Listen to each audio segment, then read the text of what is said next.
ikannya yang banyak. Biarpun bentuknya seram kayak ular, ikan sidat ini termasuk ikan konsumsi berkelas loh. Kandungan asam lemak omega 3-nya bahkan sampai 13 kali lebih banyak dari jenis ikan manapun. Umumnya ikan sidat baru bisa dipanen setelah beratnya mencapai 250 gram, yaitu saat dagingnya sudah cukup tebal dan enak buat dimakan. Setelah ditimbang, ikan akan dibius pakai es. Yap, suhu dingin akan membuat ikan-ikan sidat ini keringan, terus pingsan deh. Proses file dilakukan untuk memisahkan tulang dan dagingnya. Kemudian cuci dan timbang daging ikan untuk memastikan berat daging filenya sesuai standar. Sip, sekarang waktunya dipanggang. Susun daging file di atas conveyor. Dengan pemanasan selama 5 menit pada suhu 90 derajat Celcius, daging ikan sidat akan jadi setengah matang seperti ini. Setelah melewati mesin panggang yang kedua, daging file kemudian dibawa ke mesin bumbu. Indonesia masih punya banyak seafood berkualitas nih, yang bisa diolah jadi aneka kuliner enak dan bergizi. Yummy! Cekidot infonya sesaat lagi. Yuk kita kemon!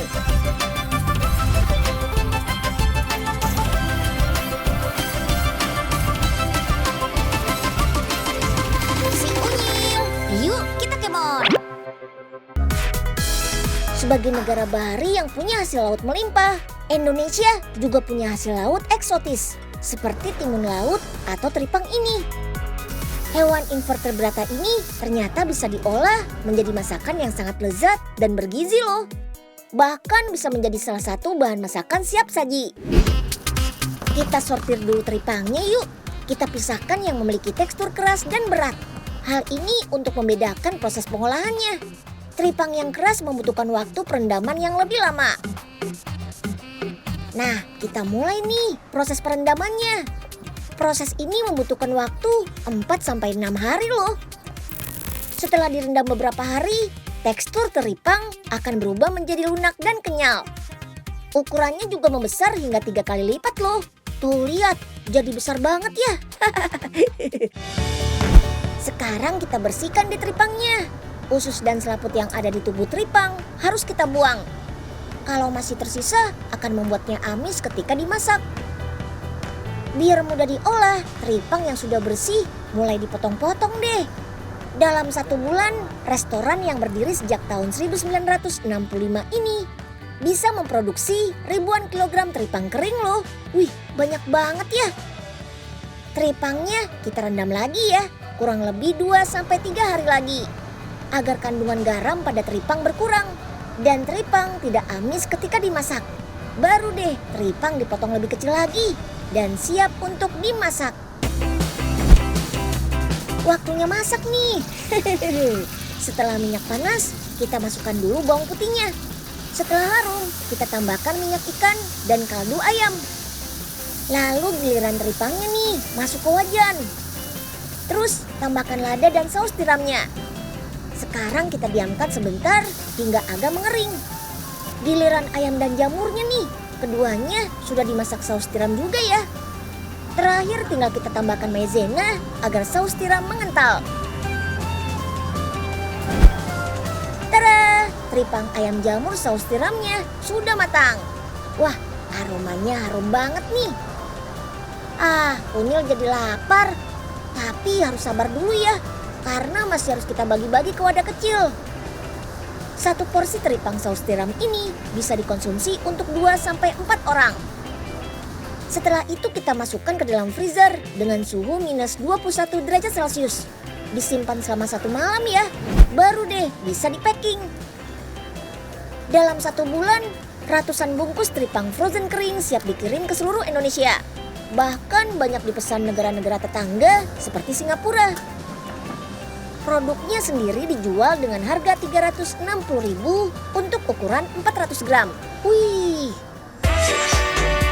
Produk yang dipasarkan secara online ini bisa bertahan hingga 2 bulan loh, asal disimpan dalam lemari pendingin. Meski bisa dipanaskan menggunakan microwave atau wajan, penyajian dengan cara dikukus lebih direkomendasikan. Agar teripang frozennya tetap juicy alias tidak kering. Ngukusnya juga nggak lama kok. Cukup 30 menit saja. Teripang sendiri memiliki kandungan protein dan kolagen yang tinggi, sehingga baik untuk kesehatan kulit. Bahkan teripang memiliki kandungan zat sitotoksik yang dikenal bisa melawan sel kanker. Wih, hebat banget ya. Halo Prof. Unyil, Pak Enyeng. Ada apa ini? Enyeng habis mancing tadi, Prof. Tapi dapatnya malah teripang gini. Iya Prof, ini bisa diolah jadi apa ya Prof? Wah, itu sih gampang, Nyil. Masukin aja ke sini nih. Alat masak multifungsi. Wih, bisa bikin masakan hotel bintang 5 nih. Wah, ya pastinya dong. Alat ini super canggih, dibuat dengan komponen khusus yang super mahal loh. Loh, Prof, kok malah jadi timun lalapan gini? Ah, canggih dari mana Prof? Ini sih dibawa ke pecel lele depan juga bisa.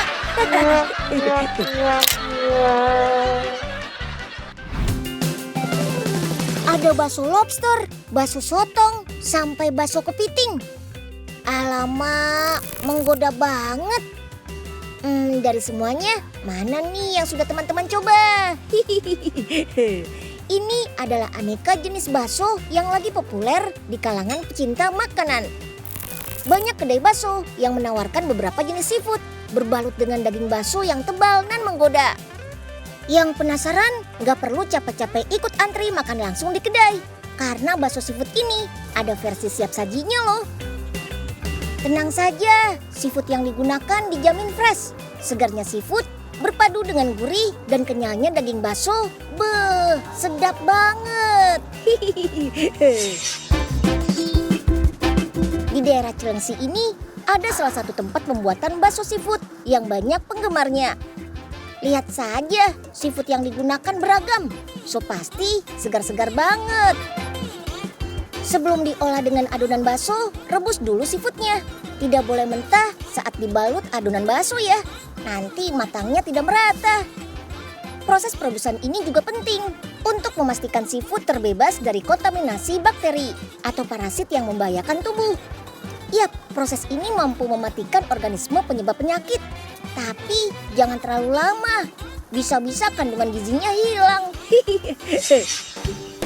Kalau sudah, selimuti aneka jenis seafood matang ini dengan adonan bakso. Rebus kembali hingga adonan baksonya matang. Tandanya bakso akan mengapung. Oke, kemas bakso seafood yang suhu panasnya sudah hilang. Lengkapi dengan bakso kecil dan aneka bumbu pelengkap lainnya. Masukkan bakso ke dalam lemari pembeku sebagai proses pengawetan alami. Bakso seafood ini mampu bertahan hingga 2 minggu saja karena menggunakan seafood segar. Buat penyajiannya sama seperti bakso pada umumnya. Cukup rebus sebentar dan bakso seafood siap dinikmati. Nyam nyam nyam. Terlepas dari tren bakso viral ini, seafood memang merupakan makanan populer di Indonesia. Selain rasanya yang lezat, makanan laut juga banyak mengandung nutrisi yang baik untuk tubuh loh. Seperti protein, mineral, vitamin, hingga asam lemak omega 3. Supaya kandungan gizinya tetap terjaga, kita wajib pahami mulai dari pemilihannya. Untuk seafood matang yang baik, memiliki aroma amis yang tidak menyengat. Serta memiliki warna segar yang khas, seperti warna merah terang pada lobster dan kepiting. Tapi ingat ya, perlu hati-hati juga dalam mengkonsumsinya, karena seafood mengandung kadar kolesterol yang cukup tinggi. Ini bisa memicu berbagai macam masalah kesehatan, seperti serangan jantung hingga stroke. Jadi tetap batasi porsinya, jangan sampai kalap ya, oke? Yuk kita kemon. Pabrik yang sudah berdiri sejak tahun 2014 ini dalam sehari bisa memproduksi hingga 120 kg bakso cumi hitam loh. Bahan-bahannya ada cumi, campuran tinta cumi dan karkol atau karbon khusus makanan, surimi, tepung jagung, minyak sayur, garam, serta bumbu spesial. Sebelumnya kita olah dulu yuk suriminya. Surimi adalah daging ikan yang sudah dicincang lalu dibekukan. Nah, karena surimi ini masih berbentuk balok, kita masukkan dulu ke dalam mesin pemotong ini. Suriminya pun jadi lebih gampang diolah nih. Kita lanjut ke proses mixing yang memakan waktu sekitar 15 menit. Pertama, masukkan surimi, garam, air, bumbu, dan minyak. Dimixer dulu deh sampai rata. Habis itu baru deh tuang tepung, tinta, dan karbonnya. Tuh, karena sudah dicampur tinta cumi dan karbon, adonannya jadi berubah warna. Meskipun hitam gini, tapi tenang saja, nggak berbahaya kok. Tinta cumi ini justru malah bersifat antibakteri dan mengandung antioksidan. Jadi bisa melawan radikal bebas dalam tubuh. Nah, tambahan karkol juga bisa berfungsi untuk menyerap zat beracun dari pencernaan. Wah, malah bagus kan buat tubuh. Kalau sudah rata, kita masukkan cuminya deh. Daging cumi-cumi sengaja dicampurkan terakhir, biar dagingnya nggak kegiling halus. Jadi tekstur asli dari cuminya masih terasa. Adonannya keren ya, warnanya hitam gitu setelah diberi tambahan tinta cumi. Oh iya, FYI nih, warna hitam di tinta cumi itu berasal dari kandungan melaninnya loh. Waduh, muka Unyil malah kena adonan deh nih. Yah, jadi cemong kan nih. Ya udah, kita ke proses selanjutnya yuk, yaitu pencetakan. Adonan tinggal kita masukkan ke mesin ini nih. Secara otomatis, mesin akan membentuk adonan jadi bakso. Bakso pun langsung keluar ke wadah berisi air hangat bersuhu 45 sampai 48 derajat Celcius. Oh iya, setiap bulatan bakso harus melewati quality control dulu teman-teman. Biar semuanya memiliki ukuran dan bobot yang sama, yaitu 20 gram. Kemudian kita rebus baksonya. Proses ini memakan waktu selama kurang lebih 7 sampai 8 menit pada suhu 160 sampai 170 derajat Celcius. Sambil diaduk-aduk ya, biar matangnya merata. Setelah direbus, baksonya dimasukkan ke dalam air es, biar suhunya turun secara otomatis.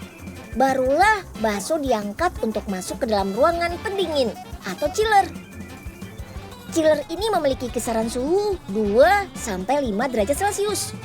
Memang gak sampai beku teman-teman. Soalnya cuma bertujuan menghilangkan kadar air dari baksonya saja. Sesudah 15 menit berada di chiller, kita packing baksonya. Bakso cumi sebelumnya disortir dulu, biar nggak ada yang bentuknya rusak. Baru deh bakso cuminya masuk ke dalam freezer. Proses inilah yang berperan penting pada pengawetan bakso cumi. Proses pembekuan pada suhu hingga minus 40 derajat Celcius selama 4-5 jam akan membunuh bakteri penyebab makanan jadi basi. Menikmati bakso bersama kuah kaldu sih sudah biasa ya. Nih, Unyil kasih tahu cara lain menikmati bakso cumi hitamnya. Kita hidangkan jadi bakso tusuk dengan mozzarella warna-warni atau dengan sambal mercon kayak gini. Disuguhinya pakai mie goreng warna-warni loh. Beuh, jadi ngiler. Kita tusuk-tusuk bakso cuminya yuk. Terus digoreng deh, bolak-balik sampai matang ya. Lanjut siapkan sambal merconnya. Bumbunya ada bawang merah, bawang putih, kemiri, cabai rawit. Semua bumbu kita haluskan.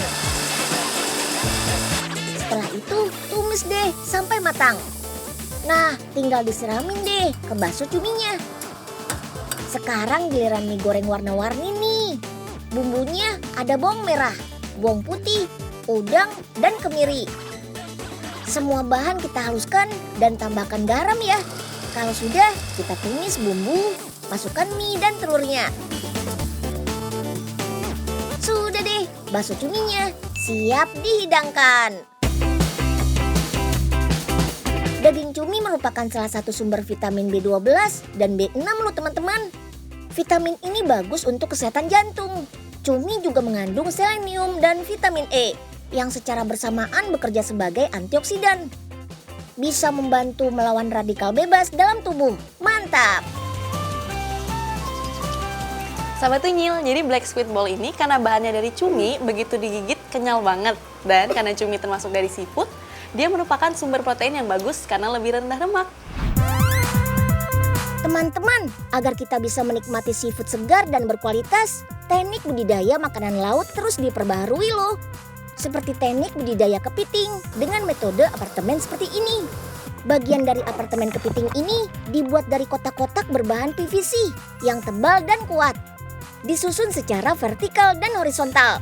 Selain untuk menyeragamkan kualitas kepiting, inovasi budidaya ini juga menjadi usaha untuk mengendalikan populasi kepiting di alam. Soalnya kepiting konsumsi kebanyakan berasal dari hasil tangkapan langsung atau budidaya di hutan bakau. Dan meski bisa menghasilkan 2 juta butir telur, hanya 0,5% saja yang akhirnya bisa bertahan hidup dan menjadi kepiting seutuhnya. Nggak mau kan kalau seafood favorit ini sampai jadi langka? Inovasi apartemen kepiting ini punya banyak keunggulan. Utamanya adalah hemat lahan, serta bisa diterapkan di mana saja. Misalnya di daerah perkotaan berkonsep urban culture.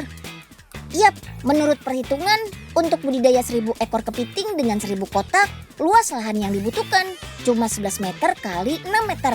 Artinya kita cuma perlu menyiapkan lahan seluas 66 meter persegi saja loh. Tiap satu kotak apartemen didesain untuk penggemukan 1 ekor kepiting. Mulai dari ukuran bibit kepiting atau kreplet sampai dengan ukuran kepiting siap panen yang beratnya sampai 300 gram. Saat ini sudah ada 3.000 kamar apartemen untuk kepiting yang terbagi jadi 3 balok apartemen. Proses perawatannya juga jadi lebih gampang. Porsi makan selalu terpantau untuk tiap ekornya.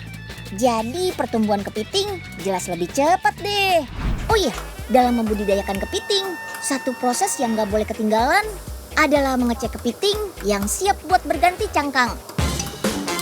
Atau kalau kata teman Unyil si Otan, istilahnya molting.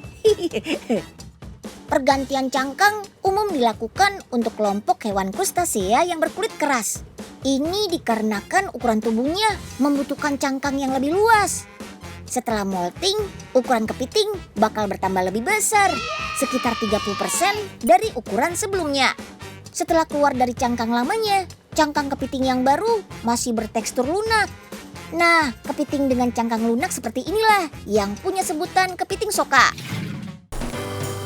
Dengan habitat apartemen yang lebih bersih dan terawat, hasil panen kepiting juga punya standar kualitas yang mumpuni.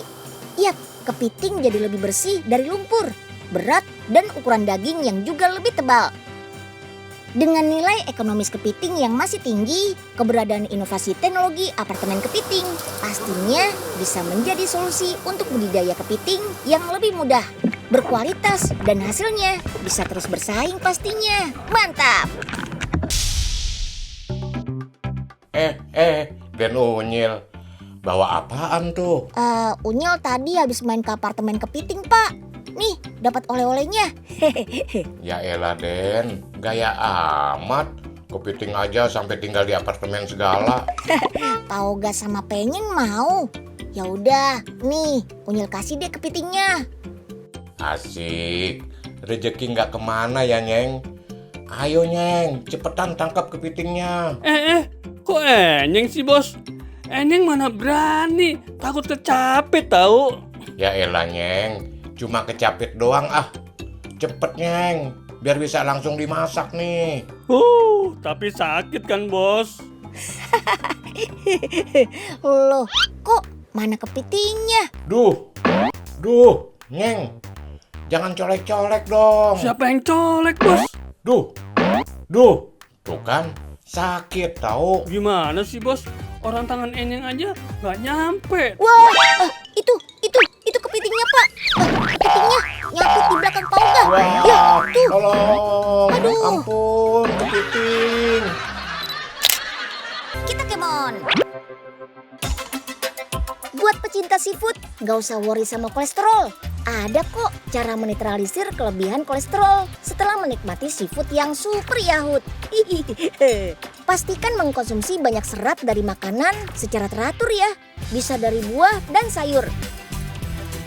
Kalau gini menikmati seafood jadi less worry deh.